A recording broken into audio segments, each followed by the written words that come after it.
All right, welcome everyone. I think we can go ahead and get started. Welcome to our webinar. It is Serving LGBTQ plus Survivors of Sexual Violence Part 2. And today we're going to review barriers and best practices for serving LGBTQ survivors. My name is Victoria Riekers. I am one of the sexual violence response coordinators at the Arizona Coalition to End Sexual and Domestic Violence, and I use she and her pronouns. So before we really get started today, just want to go over some housekeeping. So there is Spanish interpretation available. Hay interpretación en español hoy. If you need Spanish interpretation, you can click on the little globe button at the bottom of the screen and select the Spanish channel. Si necesita español, puedes elegir el canal español para escuchar en español. And then if you're listening in English and maybe there's some tech issues happening with your sound, you can try clicking on the English channel to listen in English. Sometimes when there's interpretation, it can be a little wonky with the sound. We have ASL interpreters today. So if everyone in the chat, can you let me know if you can see our ASL interpreters today?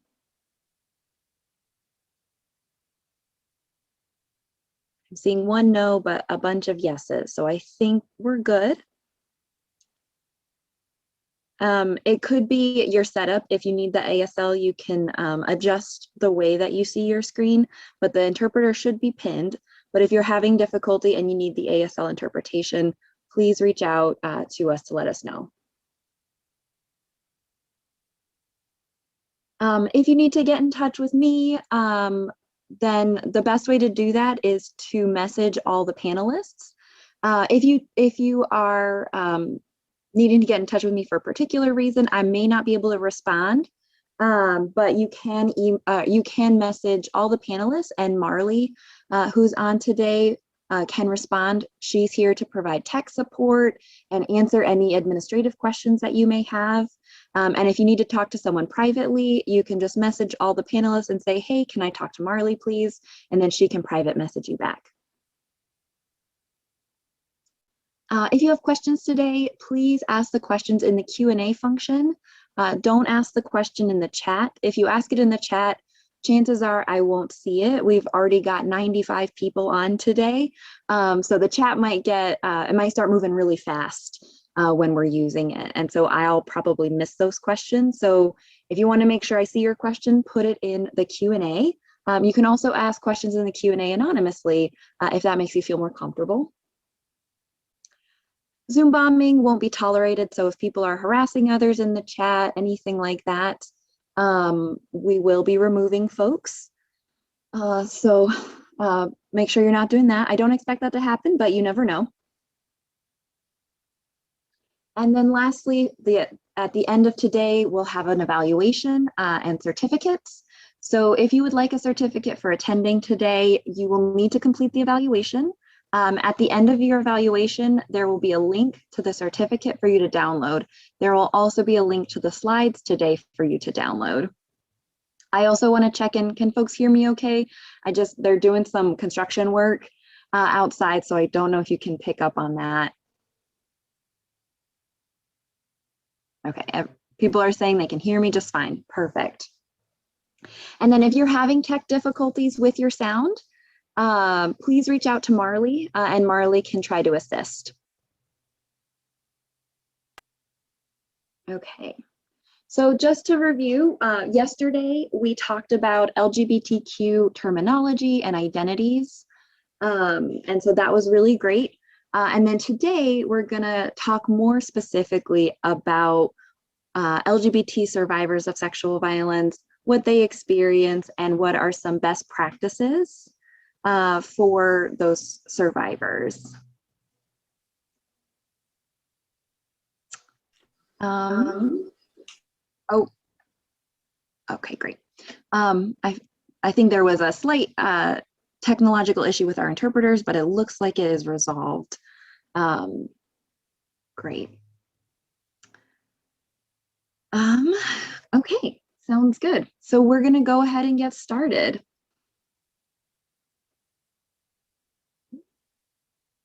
Okay, so the first thing we're going to do, very similar to yesterday, we have another Mentimeter poll. So you're going to want to get out your phone or open another browser on your computer and go to menti.com and enter the code, which will be on the screen in just a second, and then we'll have some questions to answer. So this same question from yesterday's training, what are some identities that you're bringing to today's training? And so you'll go to the menti.com, enter the code 182720, and you can answer the question.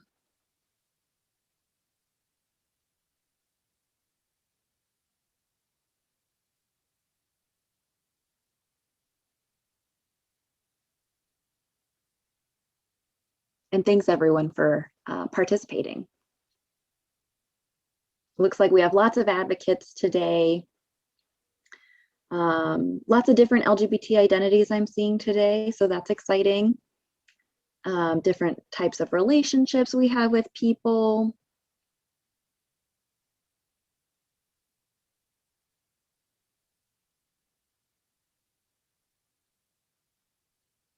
Awesome. Thanks everyone for sharing.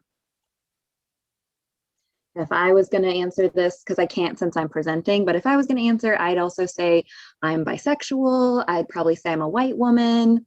I'm a sister, right? An advocate, different things like that.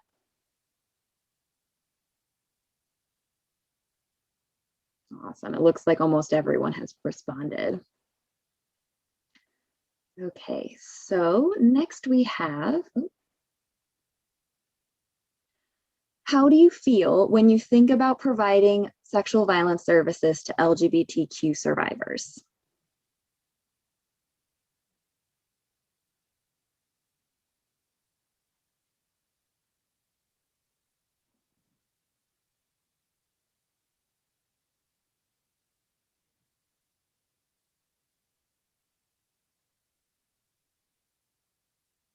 Thanks everyone for sharing. It looks like a few people are feeling comfortable, but then there's also some unsures, unprepared, nervous, need some more information, afraid of not being respectful. Awesome.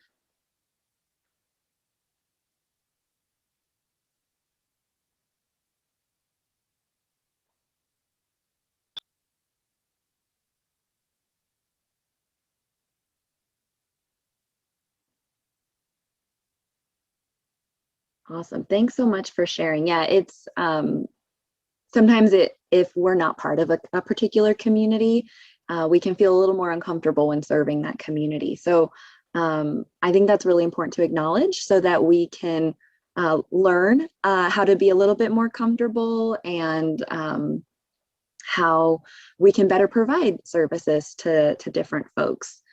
So thank you all so much for sharing. And the bulk of today is really going to be talking about best practices in serving LGBT survivors.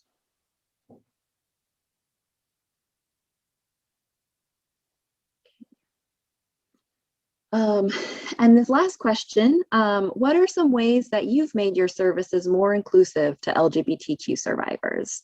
So just, this is a short answer question, so it can be some different ways that you've done so other people can learn from what you've already done.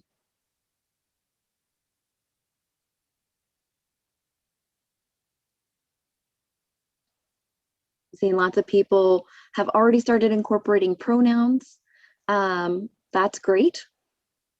I'm not sure what you mean by safe haven place, but it sounds like maybe making it a place that is accepting of all different types of people, potentially. Safe spaces, everyone's accepted, open communication, asking for pronouns, using inclusive language, respecting boundaries. Yeah.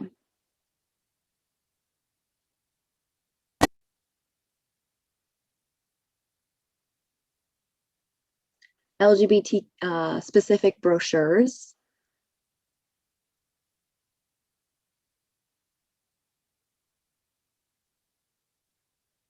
Being humble. Yeah, having pride flags around your space. definitely.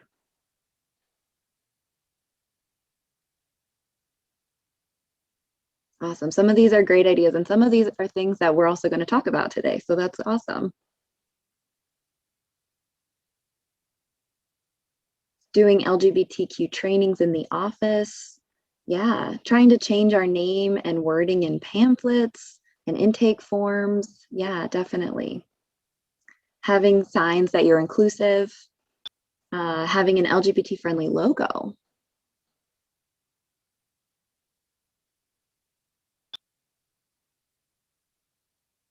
Referring to specific LGBT community groups.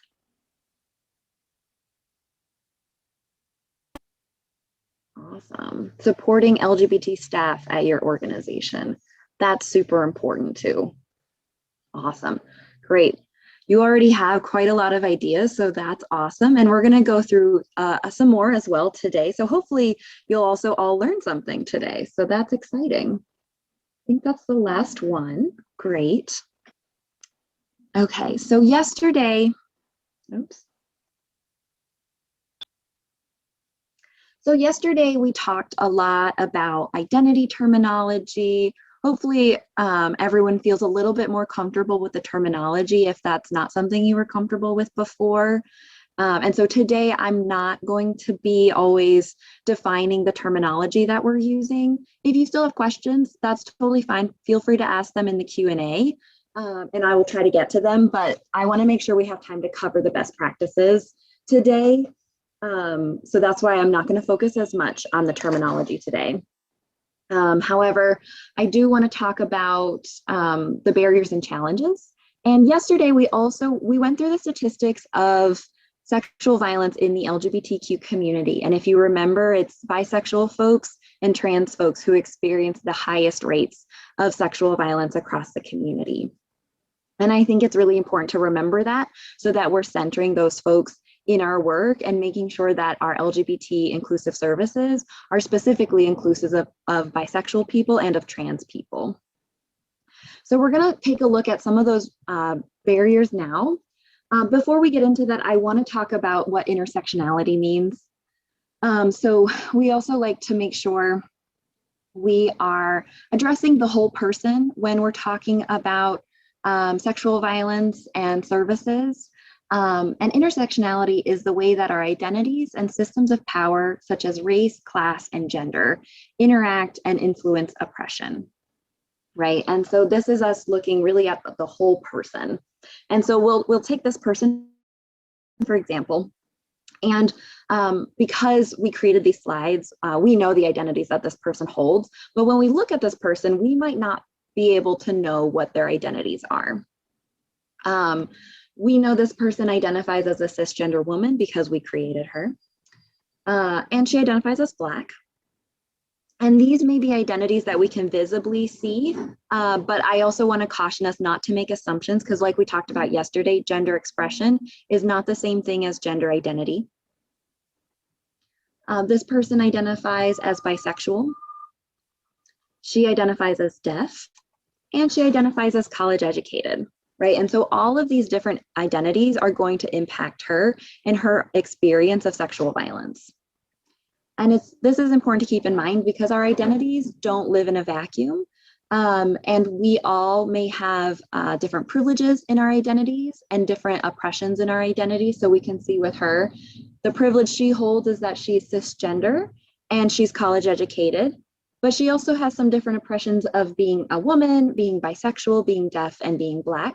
And they're all going to impact each other, right? So the reason we talk about this is because we're going to talk about some of the different systems of oppression that specifically impact the LGBTQ community. We obviously don't have time to talk about every single type of oppression that exists, so we're really focusing on the LGBTQ community today. So one of those is called heterosexism. You may have heard of this before. So heterosexism refers to a system where opposite, quote unquote, gender relationships and sexuality are favored, and heterosexuality is the presumed norm, right? So this is kind of like the idea that marriage should only be between a man and a woman. That's a version of heterosexism, and there's a lot of different ways that this can show up. And we're going to talk about how it shows up in LGBT folks' lives. Another form of oppression is called cis-sexism. Cis-sexism refers to a system where sex is assigned at birth and binary genders that align with sex assigned at birth are favored, right? So being cisgender is the presumed norm. And so cis-sexism examples are things like the bathroom laws that impact trans people and whether or not they can use public toilets, right? That's another example. When we're talking about LGBT identities and sexual violence, we also see a number of stereotypes impacting the LGBT community directly related to sexual violence, right? So we see that binary genders are preferred and non-binary genders are erased, which essentially means that we don't have a lot of data on non-binary folks and their experience of sexual violence.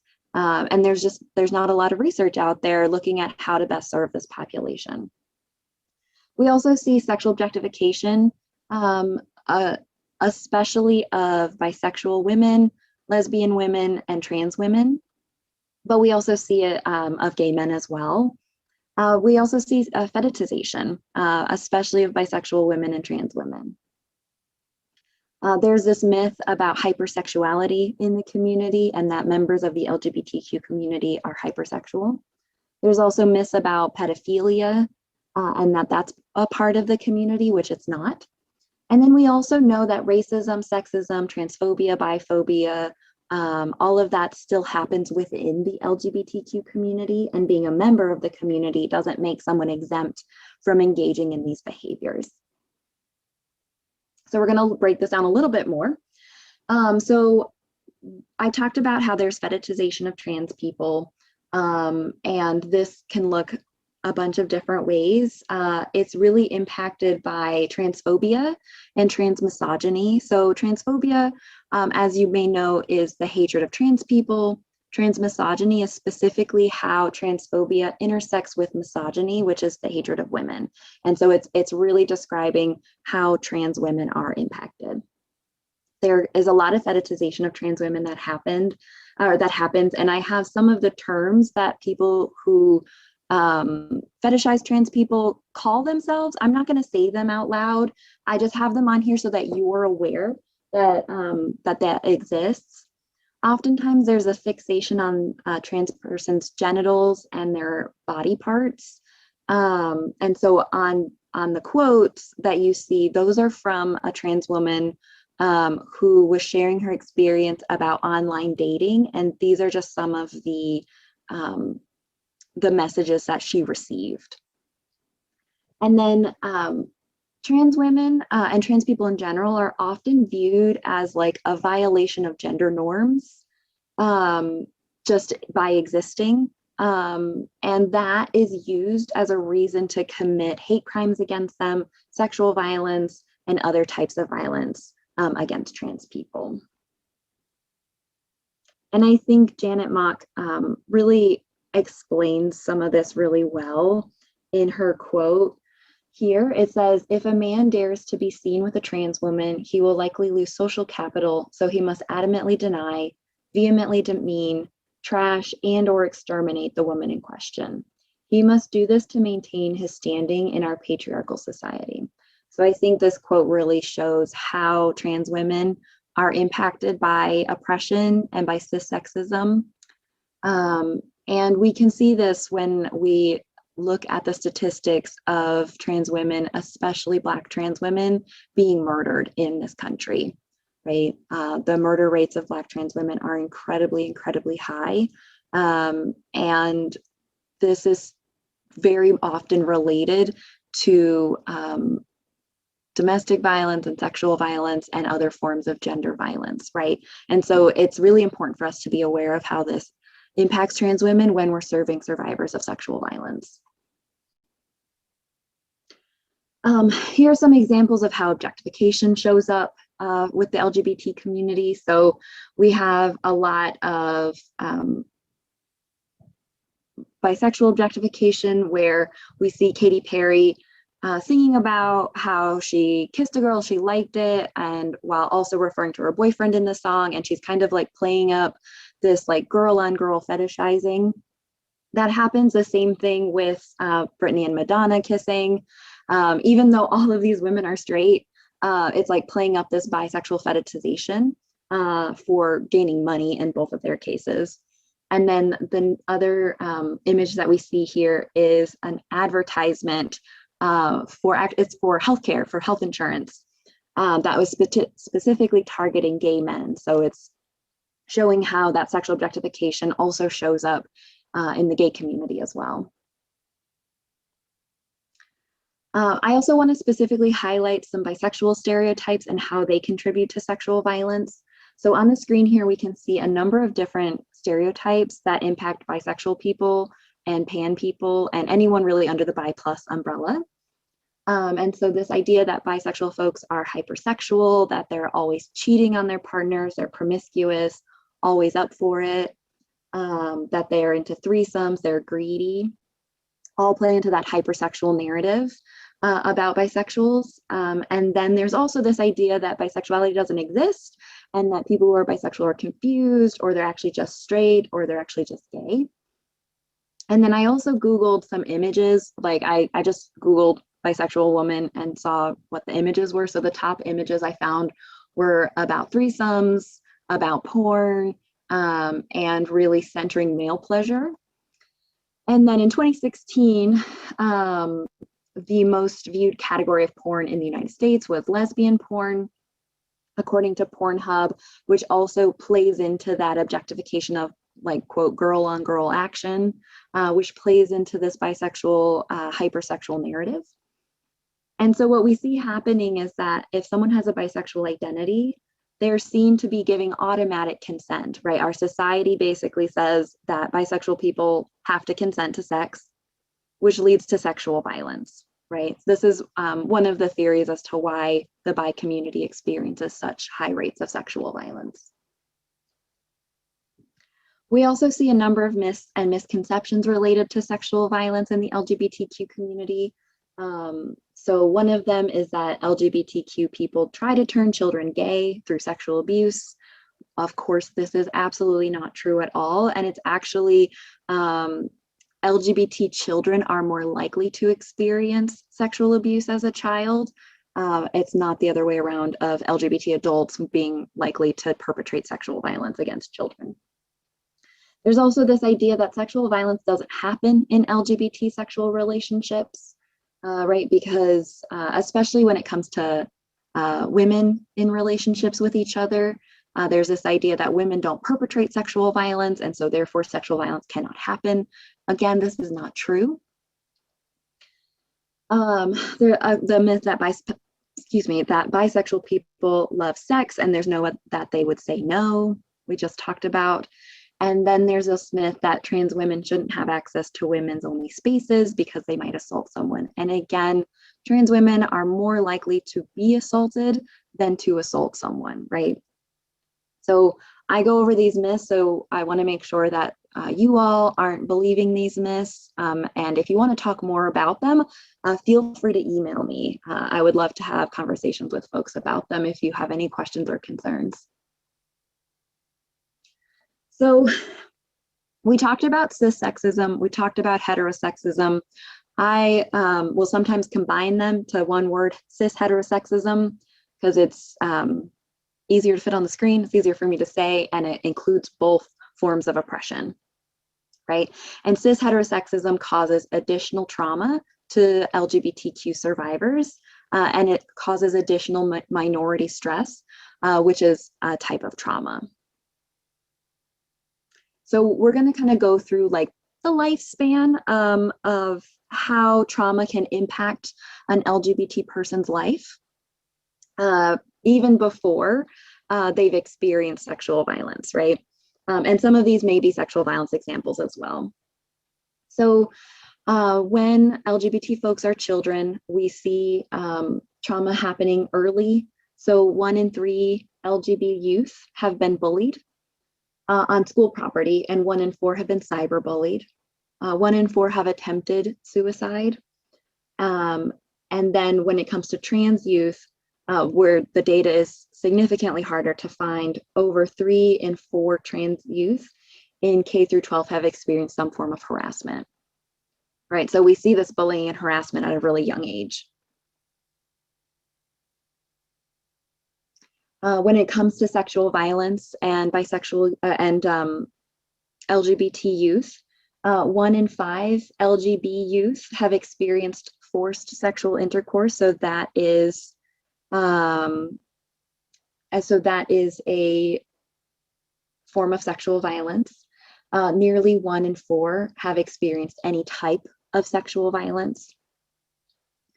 And 1 in 8 trans youth in a K through 12 setting have experienced some form of sexual violence.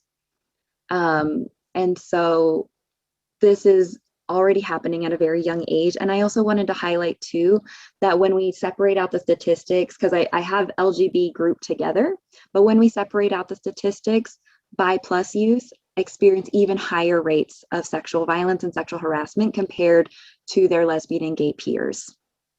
I also see in the chat, someone said that Katy Perry is openly bi, so thank you. I did not know that. So thank you for that correction.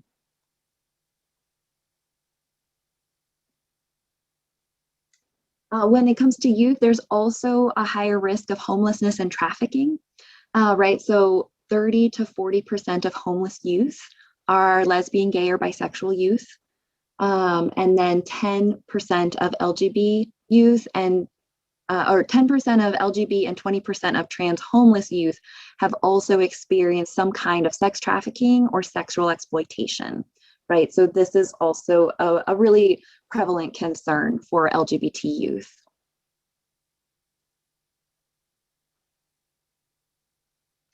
And then we see violence continues in the lives of LGBTQ adults.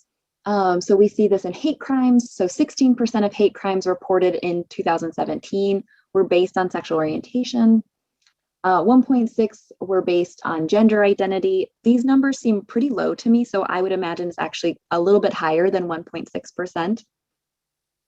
According to the 2015 US Trans Survey, nearly 1 in 10 trans individuals have experienced hate violence in the 12 months before the survey. So I feel like that might be a little bit more accurate of a number. In 2017, the Anti-Violence Project recorded 52 hate violence related homicides for the country. And then LGBT adults and youth often experience microaggressions and misgendering. So microaggressions are kind of like seemingly small comments or behaviors that are directed at someone because of their identity. Right, so it might seem like a small comment, but it's a hurtful comment, and that can build up over time and become traumatic. Right, so an example of a microaggression is one time I was dating a man, and a friend of mine asked me if I was retired from bisexuality. So that's an example of a microaggression. Misgendering also happens, and again, misgendering may seem small to folks who are not trans, to folks who are cisgender, but that can also be something that builds up over time and becomes very traumatic in someone's life. And so misgendering, we talked a little bit about yesterday, is when we use the wrong pronouns, the wrong name, or other gendered language about someone. Like if we assume their gender and we assume incorrectly, we could misgender someone, or if someone's told us their pronouns and then we choose to not use those pronouns, that's misgendering someone.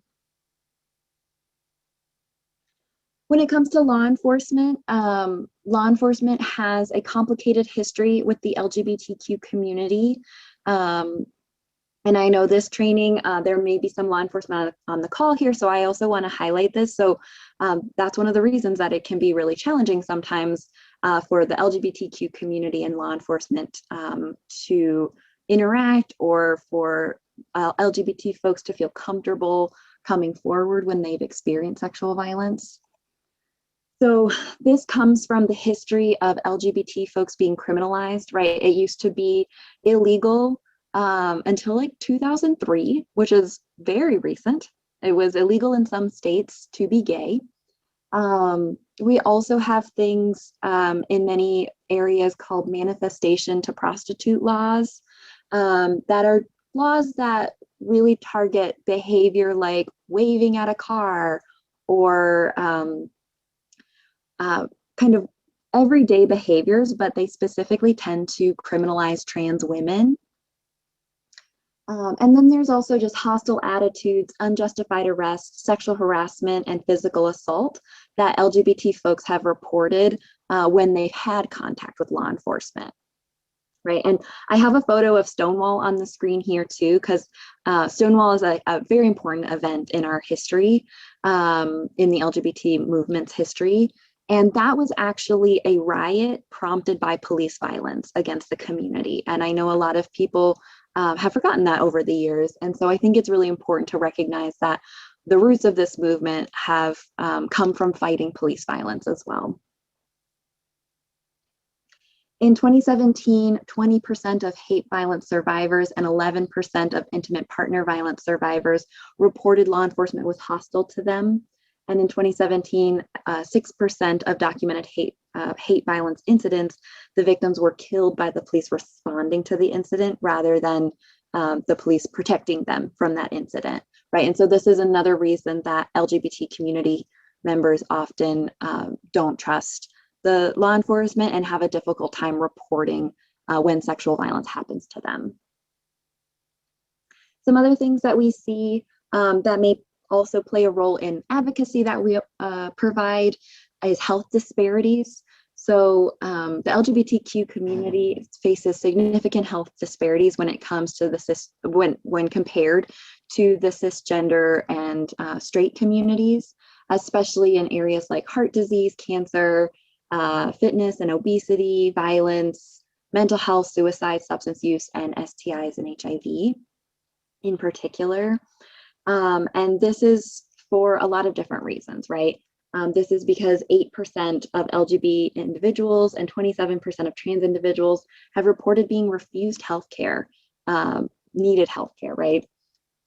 They've also reported that healthcare providers have refused to touch them in some cases. And 10% of LGBT and 20% of trans individuals say healthcare professionals have used harsh or abusive language. Again, bi women and men and trans folks have the highest rates of health disparities compared to the rest of the community. And bisexual people in general are the least likely to be out to their medical care provider. And this is another reason that folks aren't getting the care that they need and deserve, right? So when we are providing medical advocacy to survivors, this could be something that we might come up against, right? We might have to advocate with healthcare providers who are perpetuating these harmful views, or we might need to help survivors find a more accepting healthcare provider, right? When it comes to health insurance, this is another contributing factor. Health insurance benefits are often tied to marriage, and we know that it's still very recent that marriage equality exists, right? And that's also not a route that everyone who is LGBT wants, right? LGBTQ individuals are more likely to have low quality health insurance if they have it at all. There's a lack of legal protections for LGBTQ individuals under state law. So this means that certain types of healthcare may not be covered, right? Especially for trans folks. So things that they may want for medical transition reasons may not be covered. They might be seen as like elective. And it's not recognized how important sometimes that is for someone's mental well-being or their physical health, right? And then insurance companies actively discriminate against trans individuals, right, by denying different services. When it comes to because we're going through the lifespan, when it comes to LGBT elders, again, we see a lot of disparities. So many of the benefits that impact LGBT elders are tied to marriage. And many LGBT elders have not necessarily been able to get some of those benefits from the recent marriage equality that we have now because they're older, right? They're less likely to have children or other family who can support them in their old age, and that's a really important support that a lot of other elders may have. 32% of older LGBT adults live in poverty. 40% of LGBT people of color live in poverty. Almost half of older bisexual adults live in poverty, and almost half of trans older adults live in poverty.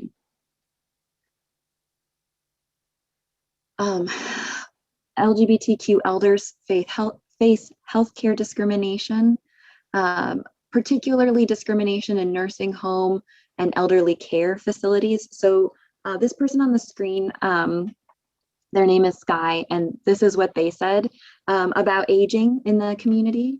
They said, "I think the greatest fear for me is the greatest fear for anybody who's in a couple, that my partner will pass away. I'm also worried about the lack of nursing homes and long-term care facilities geared toward our community. Right now, if something happened and I needed to be in a home, finding a place where I would be comfortable would be a challenge. I'm hopeful that in the next 20 years, something will change, preferably sooner rather than later." Right? There's a lot of documented discrimination that happens in elder care facilities, such as being refused admission or discharged when they find out that they're LGBTQ, and that they're refusing to accept the power of attorney from a spouse or a partner. Right, so these are pretty significant concerns that if we're working with an older survivor who's LGBT, we might need to help navigate as well. Okay, so we talked a little bit already about the reporting barriers because obviously there's the history with law enforcement, but here are some other barriers to reporting sexual violence to law enforcement. So obviously the fear of being outed, or even the fear of outing the offender, having those negative police relationships, feeling isolated in general, having concerns they won't be taken seriously, right? There's this idea that, cisgender straight survivors aren't taken seriously by law enforcement. Why would they take the LGBTQ community seriously? Issues with gender dysphoria is definitely a concern that trans survivors may have. Fear of discrimination or poor treatment, fear of prosecution, and fear of community backlash. I think that one's a significant one that's overlooked. Oftentimes, LGBT communities are smaller, they may be more tight-knit. And so if the person who caused harm is a member of the community, the survivor may fear backlash from their community and may fear losing support from their community, which can be really significant. What are some reasons that you all can think of as to why LGBTQ folks may not access victim services after surviving sexual violence?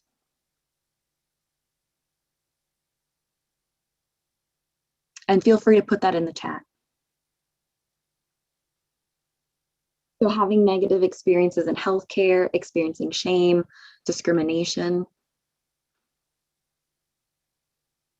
Afraid of being refused, absolutely. Fear of being believed, lack of inclusive services available. Yeah, I think it's important to keep in mind that LGBT survivors have no reason to trust victim service providers. So we have to make an extra effort to make sure that we're seen as an inclusive place to go after someone experiences sexual violence. Financial issues, bad past experiences, yeah. Program discrimination, yeah. Awesome, thanks everyone. So some other reasons that I don't know if we talked about, just silence in communities can be an issue. So if the community is not talking about sexual violence, which a lot of oppressed communities and marginalized communities may not talk about sexual violence openly, that can be a barrier. Fear of being outed, we talked about.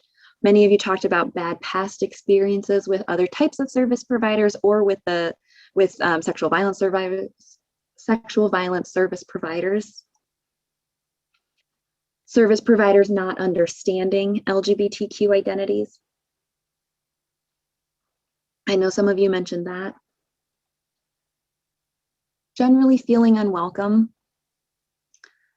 The perception that services are only available to women, right? We know this is a pretty big barrier for serving the LGBTQ community, because there's this idea that only women are survivors of sexual violence, and that the services are only for cisgender women, right? This is not true.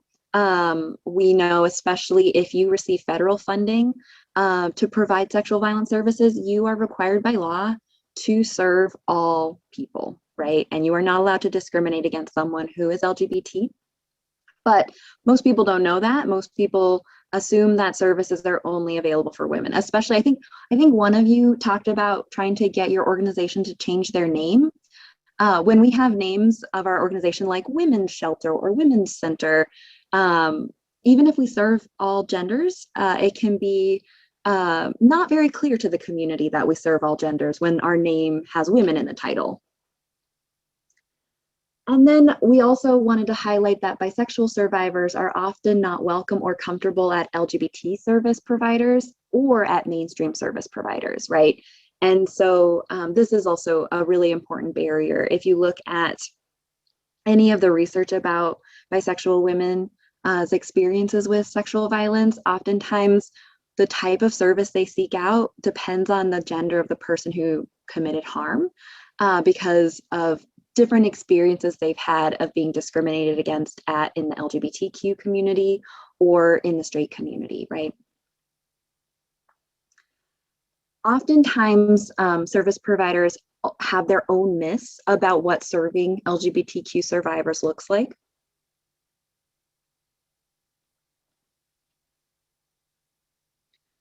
And one of these is that having LGBTQ survivors will make others uncomfortable and others won't be tolerant, like other clients. There's this idea that no one will want to go to group therapy or support groups with LGBTQ survivors. There's this idea that LGBT individuals require more services than other survivors. And we know from working with sexual violence survivors that all survivors have unique needs, right? And so this isn't exactly the case that LGBT survivors have different requirements. There's this idea that their victimization is not as serious or as severe. Sometimes we might have this thought that we don't know how to advocate for LGBTQ survivors, right? We don't feel totally comfortable advocating for them. Or there's this idea that having LGBTQ people in our program will cause drama, right? And again, these are all myths about service provision. And we're going to talk about in a little bit what we can do if other clients are being harmful toward LGBTQ survivors, and really how to potentially educate other clients and make it clear that discrimination in the program won't be tolerated. But I also want to encourage all of us who may have feelings around these myths to see if we can move past them and to really try to unlearn these myths. So we're going to watch a video about barriers, I think, to serving trans survivors.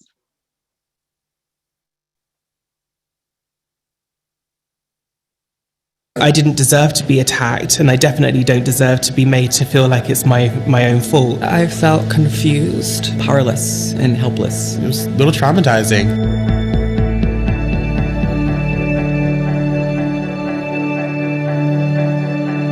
I was 9 at the time. I had never understood how people were supposed to treat my body. While I was being violated, I was trying to understand how I was being violated. That was really complicated for me.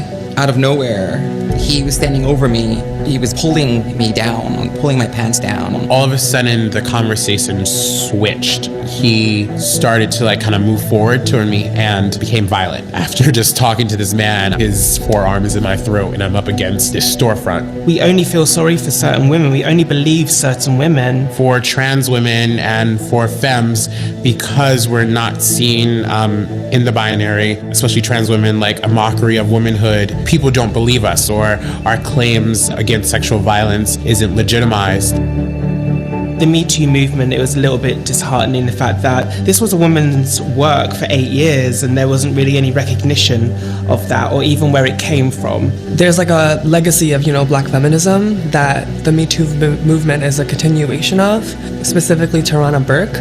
And she's been really great at mentioning queer and trans people. So to see privileged white women within Hollywood essentially co-opting that and turning it into a different narrative was a little difficult for me to see.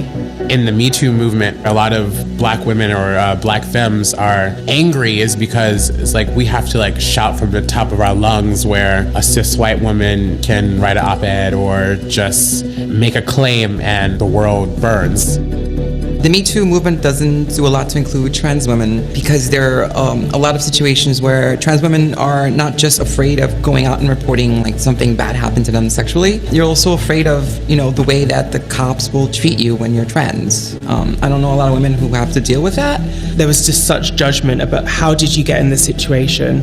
Why were you sleeping with someone that you'd only just met? Like, I wasn't acting in a way that they deem womanly. We're usually told that we're being very deceitful by being who we are, and it's destructive. It doesn't make me feel like a person. It's just victim blaming, and all women go up against that. But when you add the trans level, that's an intersection, and that means that I'm gonna then experience what cis women experience, but then with another layer. There's cis, able-bodied white women out there who, what they're doing I think is amazing, but there are Black trans women out there who are screaming Me Too from the ground that they've just been beaten up on. Some of them are screaming Me Too from the hospital that they're laying in, and some of them can't scream because they're dead. Realizing that the ability to campaign, the ability to march in the streets, the ability to scream out loud and tell your story is a privilege. With that privilege, you can tell your story, but you also can uplift stories. In all of this conversation surrounding abuse and rape and sexual crimes, really, there hasn't really been any mention of the fact that trans women are being killed at a higher rate than ever before. We need to ask ourselves why that's the case and who's killing us and why are people killing us. It's lack of information, lack of understanding. For lots of trans women, especially if they're women of color, there are lots of more barriers to walking down the street, avoiding street harassment, than just making sure that they're not wearing things that could be sexualized. I don't feel like trans women are allowed to be sexually empowered without it being a thing. I feel like that's a cis privileged thing, that a woman can be sexual, she can be gorgeous, she can be attractive, and that just be her.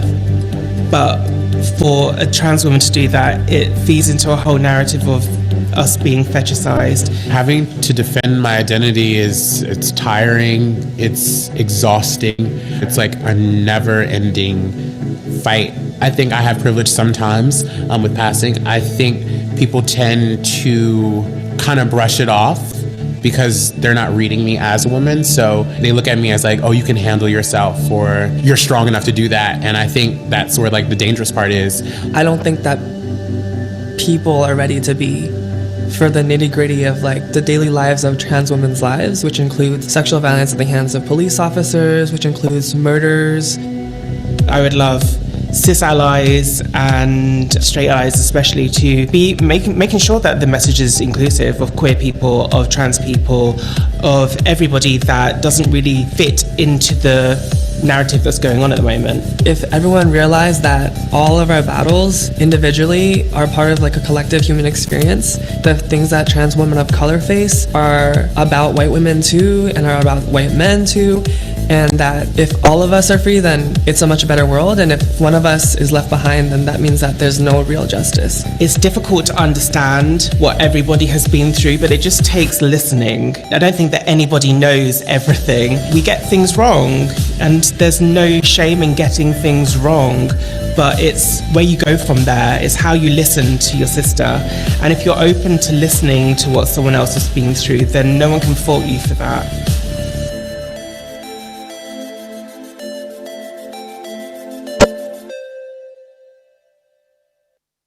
Okay, so what are some of the barriers or challenges that the women in the video talked about? And feel free to put that in the chat.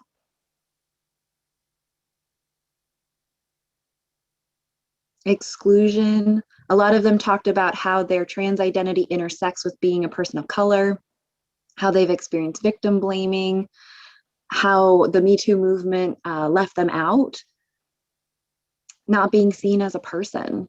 Yeah. And not being able to report because of law enforcement bias.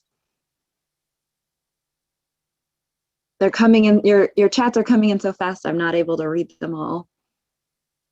That they're seen as being deceitful.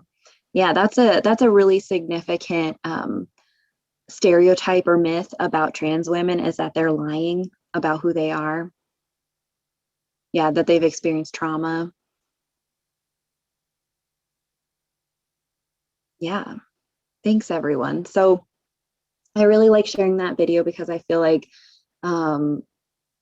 they really talk a lot about the nuances of their experience in a really great way. Marley, could you share the link for this video if you have it? If not, I can share it at the end of the training today.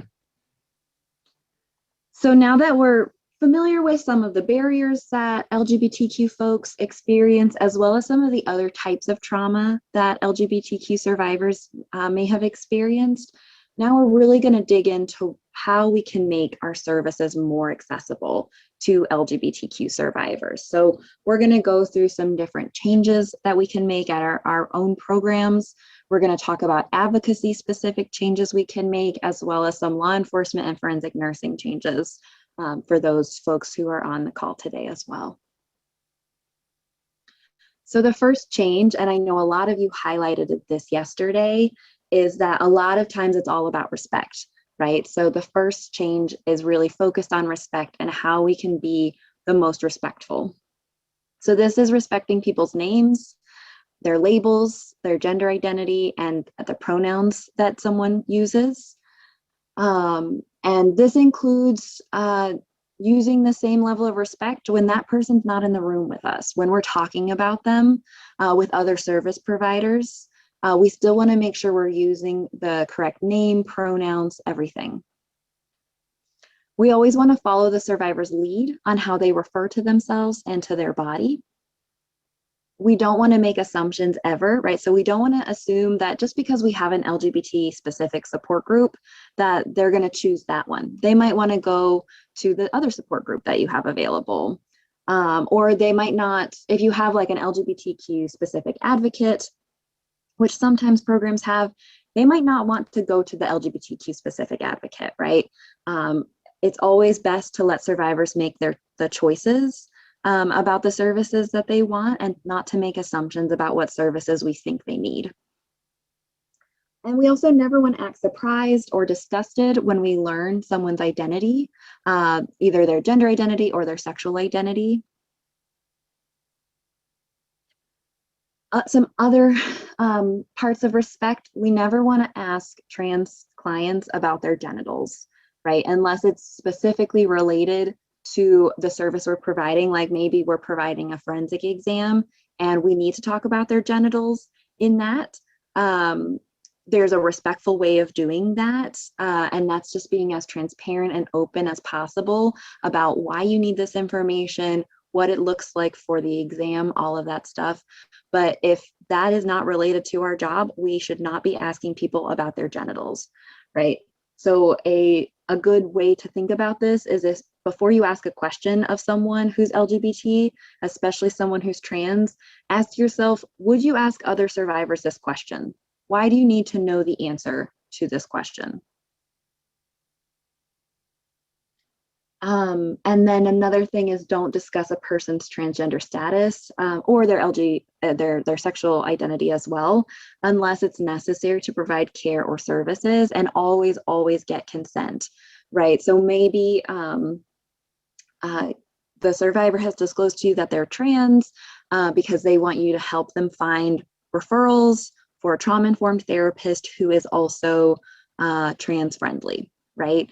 And so in that case, you may need to find out if therapists are trans friendly, but you don't need to talk about that person specifically, right? The same reasons that we need to get informed consent to talk about information, the same thing needs to be applied when it comes to LGBT survivors. Okay, I'm seeing some questions come in. Yeah, so I see a question says, what if I do need to know to provide medical care? What's a good way to ask? Is the phrase bottom surgery offensive? Great question. So if you need to provide medical care, it's always a great practice to describe and talk about, like have a conversation about the medical care that you need to provide before you start anything, right? Before you have someone undress, before you start the process, we want to have an open conversation about what the medical care is and how you are providing it before the patient is in any kind of vulnerable position, right? That way there can be a space for a dialogue and to ask questions. And when it comes up, like if you need to talk about genitals, you can ask them about their genitals when you're having these conversations, right? But it shouldn't just be like, what genitals do you have? Like you could maybe say something like, I know that you are trans because you've disclosed this to me, right? What are some other things that I need to know about your health history related to that, right? And then they might disclose different types of medication there, like maybe if they're on hormone therapy, they might talk about that. If they've had surgeries, they might let you know about that, right? The phrase bottom surgery, I believe, is the correct phrase to use. So if someone has had surgery on their genitals because they're trans, they may refer to it as bottom surgery.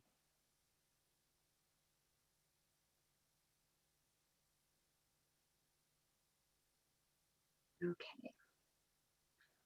Great question. So I'm seeing another question come in, but we're just about to talk about language. So I'm going to wait to answer that other question since it's about language. So change number 2 that we want to make is we want to make inclusive language the norm. And we kind of want to make inclusive language our default language. This way, we're not assuming anyone's gender identity or sexual orientation in the way we describe our services, the way we offer our services, and the way we interact with people that we've just met. We want to avoid defining sexual violence as only affecting women and only perpetrated by men, because we know that's a false binary. That's not true. And we also want to be ready to learn and adapt our language over time. Like we talked about yesterday, our language is always changing. When it comes to LGBT language, sometimes it changes really quickly, right? And this is partly because as a community, we are learning and inventing new ways to better describe ourselves. And so that can lead to things changing really quickly over time. So some changes that we recommend is so we can change when a victim comes to our office, we offer her services. We can change that to instead be when a victim comes to our office, we offer them services, right? So we just make it a little more gender neutral, a little more open. Another phrase that I've seen people say is we serve men, women, and transgender individuals. Instead, we want to say we serve all genders. Does anyone know or want to share in the chat why saying we serve men, women, and transgender individuals may be a problem?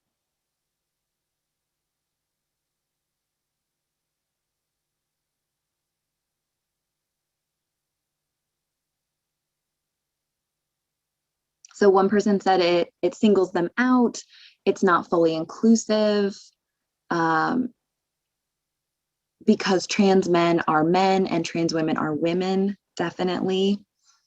There may be non-binary individuals that need services. Yeah, so all of these reasons, it's limiting, right?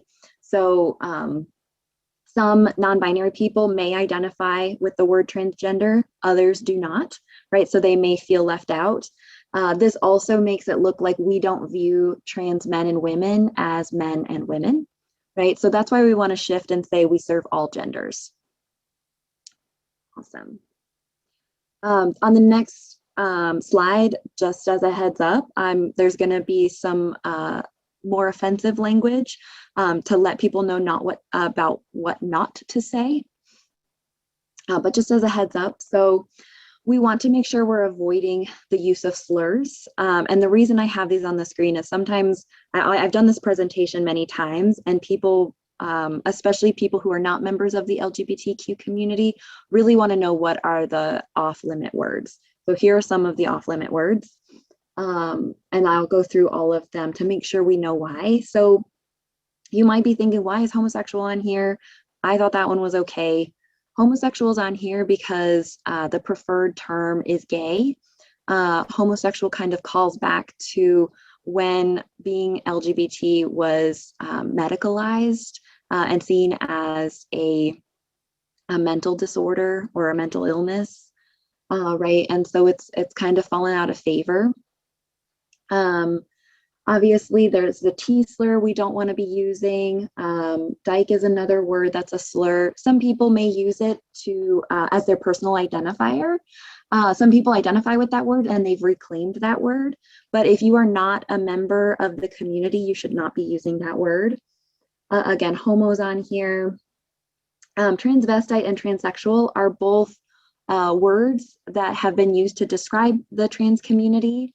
That are no longer considered appropriate to describe the trans community as a whole. Some people, again, they may use those words to describe themselves, and that's fine. But again, if you are not a member of the trans community, we don't want to be using those words. The F slur, I'm sure you're all familiar with. And then I also have a couple descriptors like flamboyant or flaming. Those descriptions are based on stereotypes about how gay men behave. And so that's why we want to avoid using those words. So I hope that is helpful. Some other shifts that we can make. So they're kind of lined up with the bullet. It was a little hard to format the slide.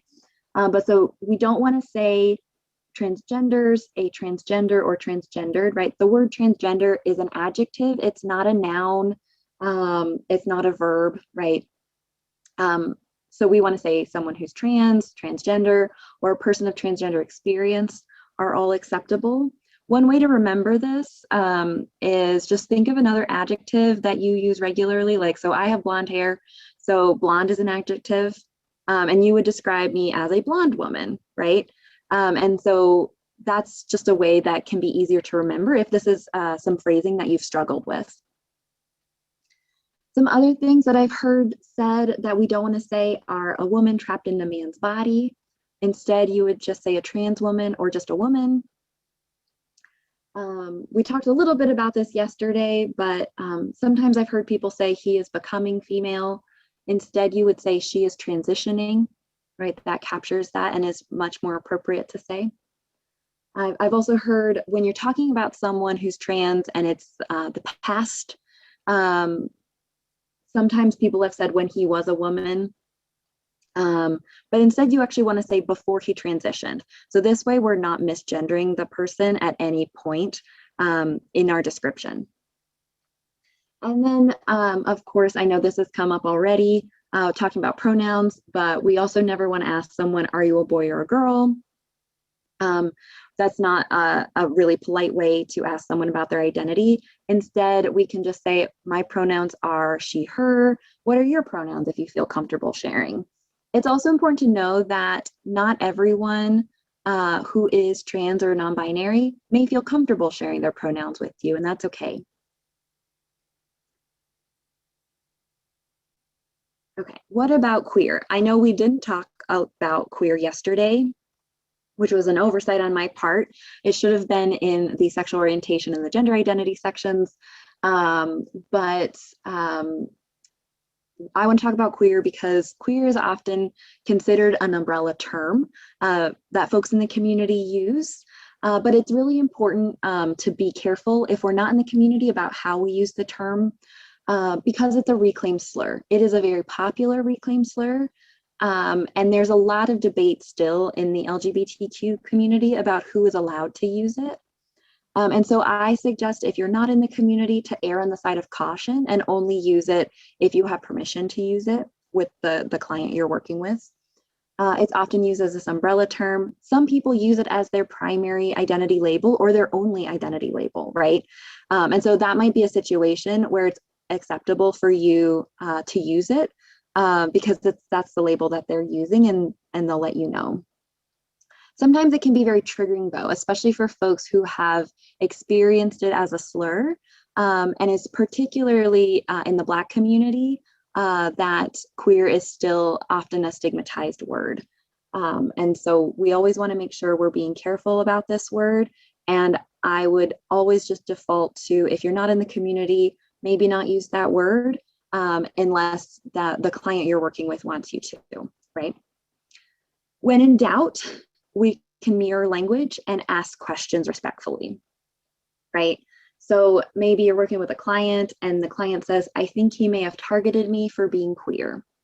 So to mirror that language, we could say, I'm sorry that happened to you. He shouldn't have done that or targeted you for being queer.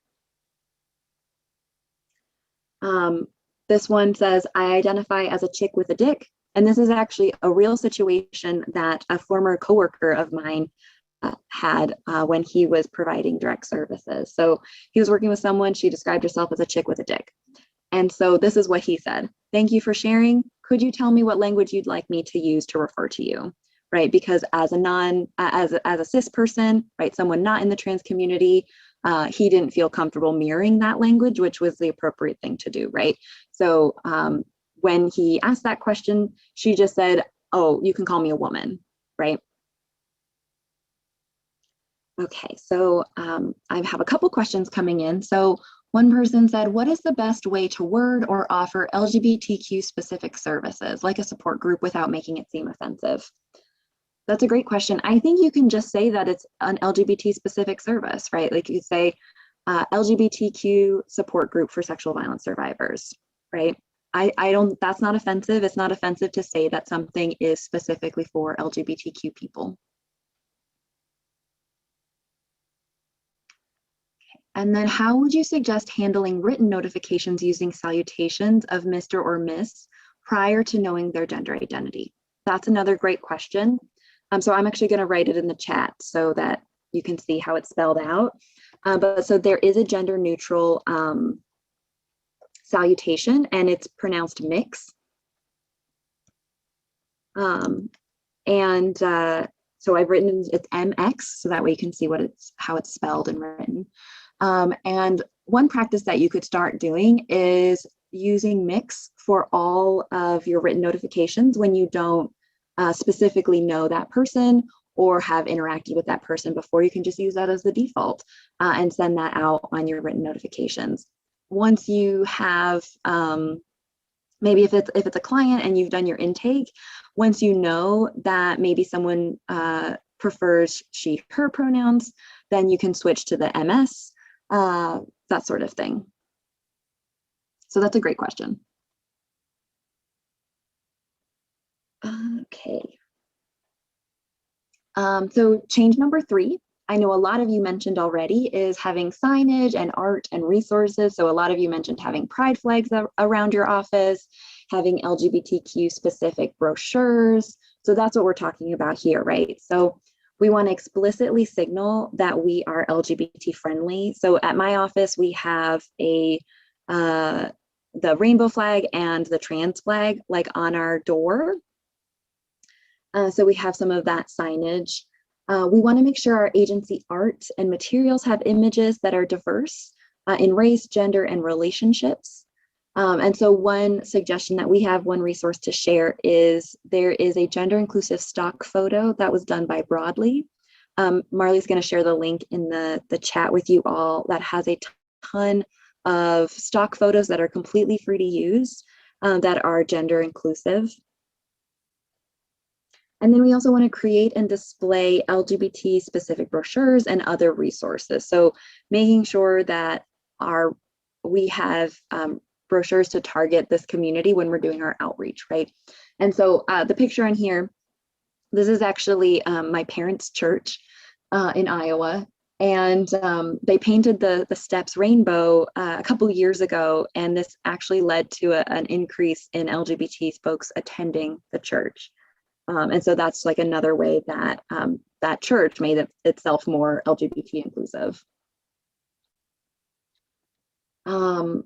Change number 4 is changing our intake, opening conversations, and our paperwork. And I know a lot of you have mentioned this already about intake, asking for pronouns, that sort of thing. So on our paperwork, we can include multiple gender identities, multiple sexual orientations, and pronoun options.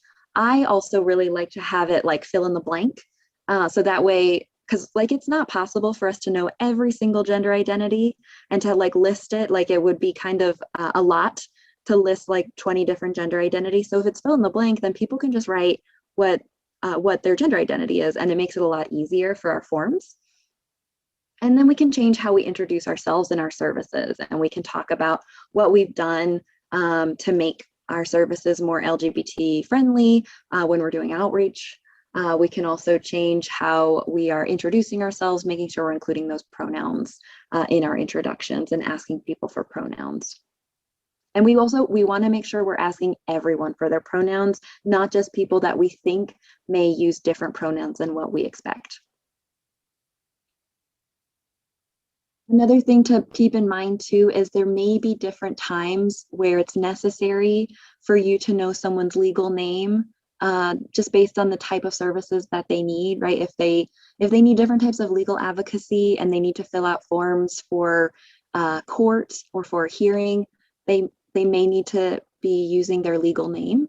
And so if that happens, we want to make sure that we are clear and transparent about why a legal name is necessary instead of someone's correct name, because if they haven't changed their legal name and they're trans and they want to change their name at some point, that might be something that's triggering for that person. So if that comes up, we just want to make sure we're clear and transparent about why we need someone's legal name. And even if we know that name, we should always still use their correct name when referring to them, when talking with them, and when talking about them. Change number 5 is making sure we have a really clear non-discrimination policy. So the policy should be for your agency, and it should be similar for who you hire as well as who you serve. We should always mention gender, sexual orientation, and gender identity explicitly in the policy. And I also want to remind everyone that VAWA does not allow LGBTQ discrimination, right? So you are required to have this policy if you receive funds from the Office of Violence Against Women. But I know sometimes many of you talked about already in the chat that sometimes other clients aren't as welcoming, or we have those myths that we went through that are like, maybe the clients will behave in a certain way and we don't know how to handle that. And so we want to make sure clients know about our non-discrimination policy as well. We want to make sure they get this information up front and on an ongoing basis. So obviously when we meet survivors for the first time, when we do intake, that might not, they may not remember the non-discrimination policies that we have, but it's important to keep letting them know about this. We want to promote our agency as a no bias zone, so we won't tolerate any kind of oppressive behavior. We can remind all clients that everyone deserves to be safe, regardless of who they love or how they identify.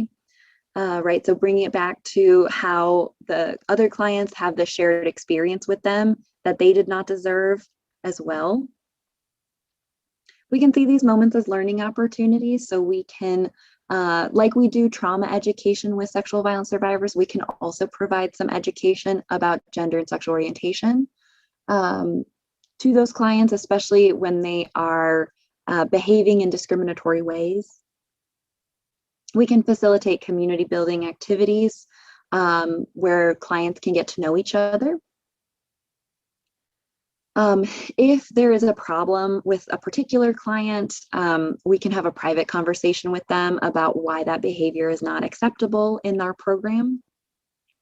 And we don't want to be afraid to address problematic behavior or remarks, right? We still want to make sure that our program is as safe as it possibly can be. So what do we do when staff aren't welcoming? So we want to create an affirming and safe service environment that requires careful training of staff. So we want to make sure we're getting all staff trained, right? If all the advocates are trained and our front desk person's not trained, and the front desk person misgenders someone or asks an inappropriate question of someone, the survivor who's trying to get services, they're not even going to make it past the front door, right? Doesn't matter how well trained your advocates are if the rest of the staff aren't trained as well. We want to examine staff attitudes, biases, and stereotypes about LGBT people. We want to honestly recognize our own relationship with sexual and gender identities and the privileges that we may have. We want to learn to empathize with different clients of different identities and to not pass judgment on anyone. We can coach staff members on how to address biased remarks. So this is something that maybe our program managers or leadership can become involved in, is really helping staff in how to deal with those problematic behaviors.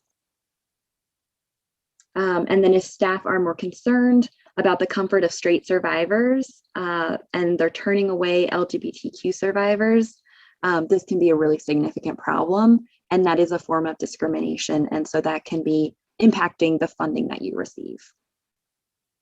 Okay. The next change we want to talk about is our supplies. So sometimes, especially for sexual violence programs, you may have different like kits that you might give out, especially if you do medical accompaniment. You might give out clothes and different things after someone's had a forensic exam. And so we want to make sure that those are inclusive. So we want to have supplies for people of all genders. We want to have gender affirming clothing available. Right, so things like binders for the trans community. So if you're not familiar, a binder is a clothing device that someone wears to compress their breasts and to make them have like a flatter chest, right? So that's an example. Things like wigs could be gender affirming, makeup available, gender affirming. We want to have different kinds of toiletry items. We want to avoid saying feminine hygiene products, and we want to shift to saying menstrual products. So having that available to folks, having different personal care items available. We want to have a wide range of sizes of clothing available. We want to give survivors a choice about what supplies they need, right? So if we have kits, we don't want to have like a women's kit and a men's kit. We want to make it a choice. And we never want to assume what a survivor needs. Okay, and change number 7 is we want to connect with the community. Like I said yesterday, I am only one bisexual person. I cannot represent the entire LGBTQ community and communities that exist to you. And so connect with your local LGBTQ community and communities and ask them their needs.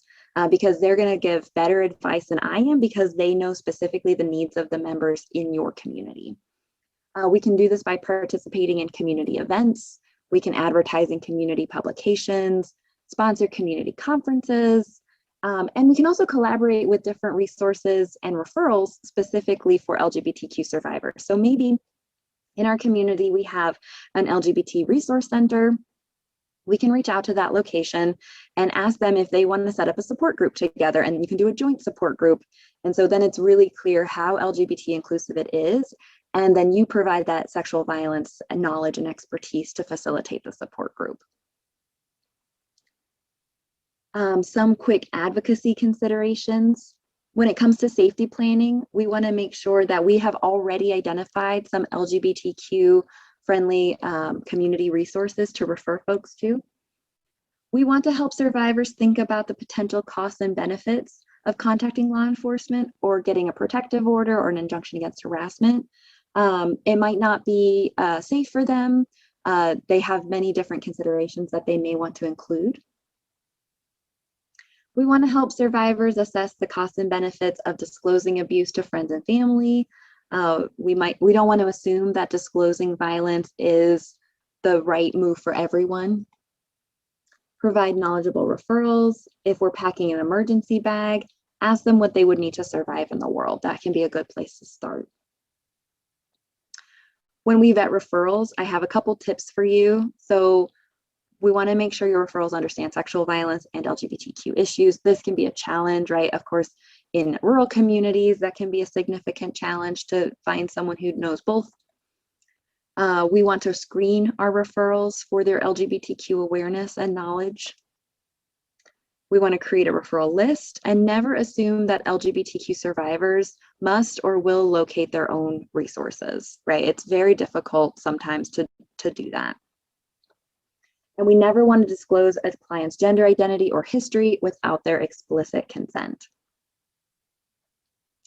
When it comes to sex segregated services, so if we have specific services for women and specific services for men, we want to make sure we have a clear policy about how trans and non-binary clients will be included in our services, right? I always recommend allowing survivors to self-select which services they want to go to if there's only those two options.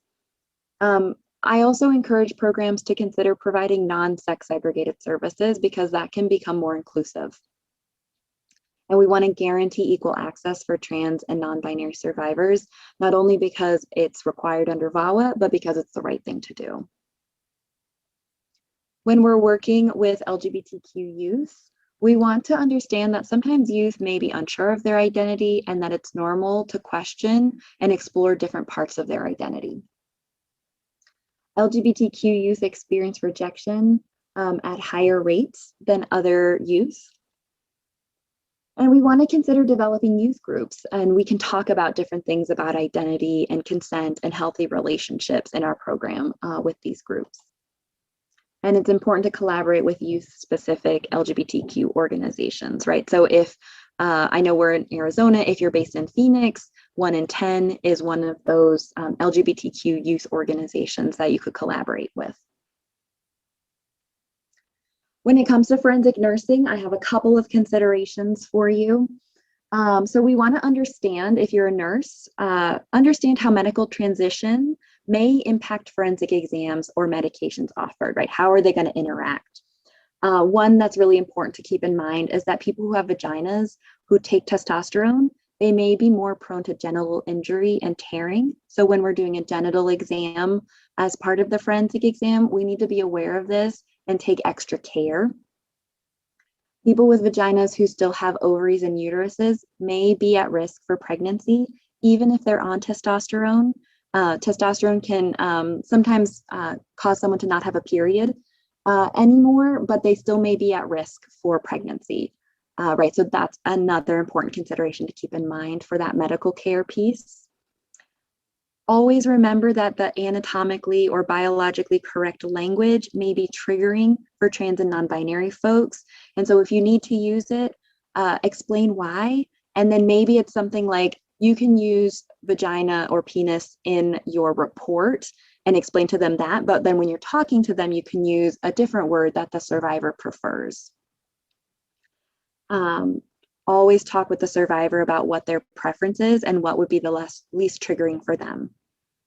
And then if the survivor discloses they believe their sexual or gender identity played a role in the violence, always document this in the patient interview, right? Because the patient interview and the kit and the forensic exam will be used as potential evidence. We want to make sure we're documenting this because hate crime is a different type of criminal offense that they could be charged with, that the perpetrator could be charged with. And so it's important to capture that. So I see a question, how would you ask the survivor about their preferred words for penis or vagina? Yeah, so that's a great question. And so what I would do is I would probably explain that I'm going through the forensic exam form, and it's going to ask these questions. Are these words you are comfortable with, or do you have a preference for different words? In my report, I will have to say penis or vagina, but I want to make sure that you are comfortable, right? And so just having that open dialogue and transparency so that you understand what people prefer. I don't have examples of what folks may prefer. I think everyone is unique. And so there's different words that people may use. Okay, and then lastly, I wanted to talk about some law enforcement considerations. in case we have any law enforcement on the call today. So we want to make sure, if you are law enforcement, that you are creating and implementing strong policies for your agency around name and pronoun use. We want to regularly hold trainings on LGBTQ identities and communities in partnership with LGBTQ organizations. Ask the survivor if they believe their identity played a role in the violence, because again, that's a different type of crime that needs to be documented when we're taking reports. Consider having an LGBTQ liaison officer. And keep in mind that LGBTQ survivors may not trust or feel comfortable working with law enforcement, and we shouldn't be taking this personally, right? There's a lot of reasons that survivors may not trust law enforcement, and we shouldn't take that personally when it's our job to respond to sexual violence survivors and to investigate those crimes. It's okay. So I have some additional resources to share, and when you complete your evaluation today, you'll be able to download this, and all of these are linked for you. So there's different resources about how to make your program ready to serve trans survivors, different definition lists for you to use in case you still have questions about the language we went over yesterday, the stock photos that Marley shared, the pronoun fact sheet that Marley shared yesterday. I also have the National Protocol for Forensic Exams, the LGBT considerations. And I also have a resource from the International Association of Chiefs of Police. That's a guide for law enforcement responding to sexual violence survivors in the LGBTQ community. If you are in Arizona, and I know many of you are, I have some specific resources for you. It is based on area. And we know there aren't that many LGBT specific resources, but some to highlight. In the Phoenix area, we have Trans Queer Pueblo, and we also have the Black Phoenix Organizing Collective, which helps Black survivors. There's also the Safe Out LGBTQ Youth Coalition. In Tucson, there is SAFE, the Southern Arizona AIDS Foundation. They specifically have an anti-violence project. So they have specific advocates to respond to LGBT survivors in Pima County. And they have a 24/7 hotline. So I have that included here. And then for statewide or multiple locations, there's 1 in 10. 1 in 10 is mostly based in Maricopa County, but they have a couple other locations. And then Trans Spectrum of Arizona. I also have some national resources for you to check out. And then I want to just go to the questions. If anyone has additional questions, please put it in the Q&A. And then, like I said, if you want to receive a certificate, you'll need to complete the evaluation. Once you get to the evaluation, at the end, there's going to be a link. It says, click here to get your certificate. And then there's another thing that says, click here to download the slides. So follow those links, get your slides, get your certificate. And then again, like I said yesterday, if you want to join the Rainbow Collective, which is our LGBTQ committee here at ACES-DV, please send me an email. I'm one of the co-chairs, and we would love to have more folks join.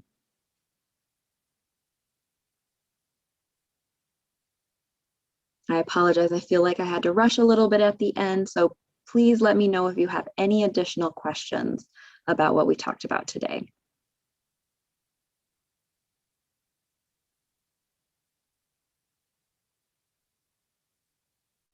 I know yesterday someone asked a question about language and to making a support group more inclusive. And so I just wanted to quickly answer that question. I'm going to pull, I copied it, so I'm going to pull it up. Oops. So yesterday someone asked if we have a women's support group, but we want to include other genders, not including cis men, what kind of language could we use for them? Currently, we just say non-cis men, but I don't love that because it centers men in a space where we are trying to center other genders. So I think this is a really great question, and I actually spent a lot of time thinking about it because I wasn't entirely sure how to answer it. And one thing I also want us to think about is is this support group offered in a place with sex segregated services? So is there a support group for men as well? Because like I mentioned, under VAWA, that does need to exist if we have a support group for women. And then if we want to make the women's support group more inclusive of other genders, I think we need to do the same of the men's support group, right? We want to make sure that survivors have the maximum choice that they can when choosing which services to access. And I don't want us to say necessarily that we have this one group that includes everyone but cis men, and then we have another group for cis men, because one, it may make folks who identify as trans men or more masculine, they may feel alienated in that group as well. Even though I totally understand the desire and the idea of having a group that does not include cis men, it could cause harm in other ways. And so I want to think about what services we have when we're offering these different support groups, and trying to just make them as inclusive as we possibly can be.